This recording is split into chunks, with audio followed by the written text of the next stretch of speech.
நாடாளுமன்ற தேர்தல் நெருங்கும் சூழலில் திமுகவும் அதிமுகவும் சிறுபான்மையினர் வாக்குகளை கவர காய் நகர்த்தி வருகின்றன.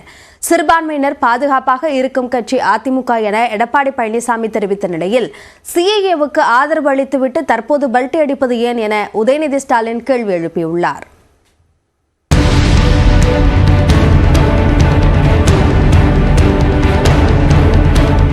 பாஜகவுடன் கூட்டணியில் இருந்ததால் சிறுபான்மையினரின் பாரம்பரிய வாக்குகளை இழந்தது அதிமுக.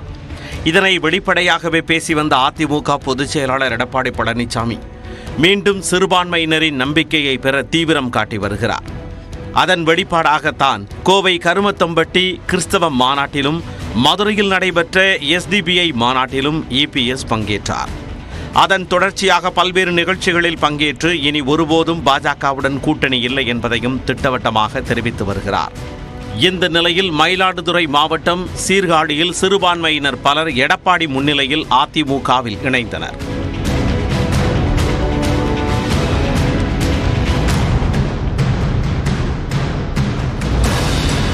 இதையடுத்து நடைபெற்ற நிகழ்ச்சியில் பேசிய அவர், பாஜக கூட்டணியில் இருந்து அதிமுக வெளியேறிய அச்சத்தால்தான் திமுக சிறுபான்மையினரை அழைத்து பேசியதாக விமர்சித்தார்.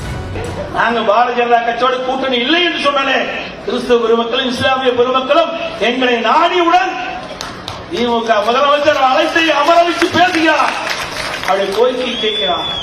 அப்படி என்று சொன்னால் அதிமுக என்ற ஒரு கட்சி இருக்கின்ற காரணத்தினால்தான் இந்த சிறுபான்மை மக்களுக்கு பாதுகாப்பாக கொடுத்துக் கொண்டிருக்கிறோம் வர வேண்டும். அது மட்டுமல்ல, நேற்றைய தினம் கூட இஸ்லாமிய பெருமக்களுடைய முக்கிய தலைவர்களை அழைத்து முதலமைச்சர் பேசியிருக்கிறார். ஏன் 3 வருஷமா கண்ணு தெரியாதா? திமுக காங்கிரஸ் கூட்டணி சிறுபான்மையினருக்கு துரோகம் இழைத்துவிட்டதாக குற்றம் சாட்டிய EPS, அப்துல் கலாம் குடியரசுத் தலைவர் ஆவதற்கு எதிராக வாக்களித்த கட்சி திமுக என சுட்டிக்காட்டினார்.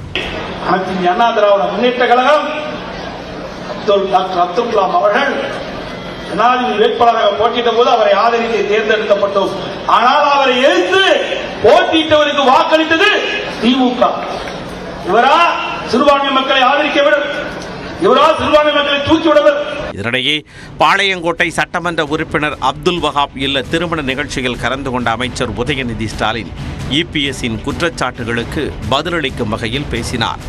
சிறுபான்மையினருக்கு திமுக எப்போதுமே அரணாக இருக்கும் என உறுதி அளித்த உதயநிதி குடியுரிமை திருத்த சட்ட மசோதாவை ஆதரித்துவிட்டு தற்போது எடப்பாடி பழனிசாமி பல்டி அடித்திருப்பதாக விமர்சித்தார்.